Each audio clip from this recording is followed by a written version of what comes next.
By the time we got to making Goodbye Yellow Brick Road, the machine was so well oiled within the 4 musicians and the producer, Gus Dudgeon. It was perfection. It was the height of our powers. To this day, I don't really think it is a conceptual album. It may be cinematic and full of stories.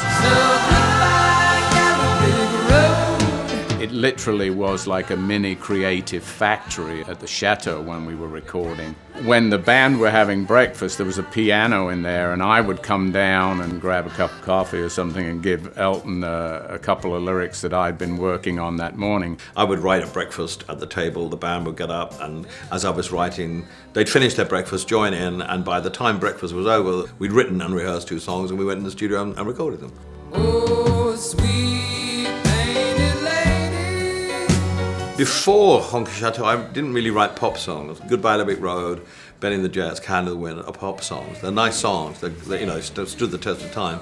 But they, you know, it was the album that really established me in the charts. And I remember being at Caribou and the record company phoning up and saying, Benny and the Jets should be the single in America. And I said, no, I want Candle in the Wind. And they fought and fought and fought. And I turned them down so many times until they told me that the record had gone to #1 on the R&B station in Detroit.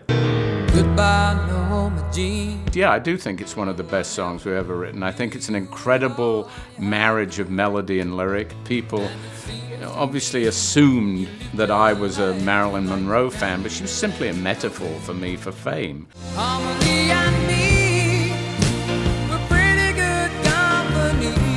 I wasn't a singer who can move around a stage. I wasn't like that. I was a piano player, and a piano is a 9-foot plank that doesn't do very much.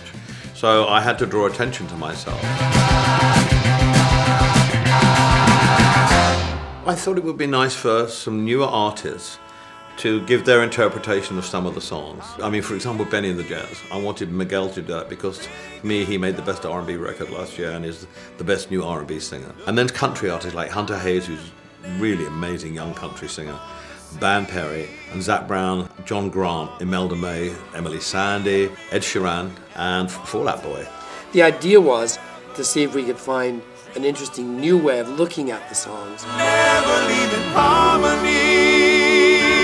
Oh, sweet painted lady. Tell me, Gracie, how does it feel to be so high? Benny and the Jets.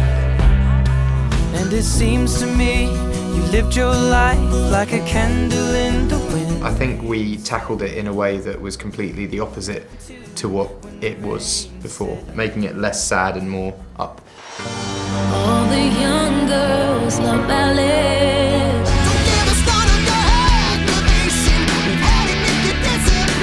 We kind of went our own way, and I was really terrified what Elton would say. And when we turned it in, he was like, love it, you know, he was so excited.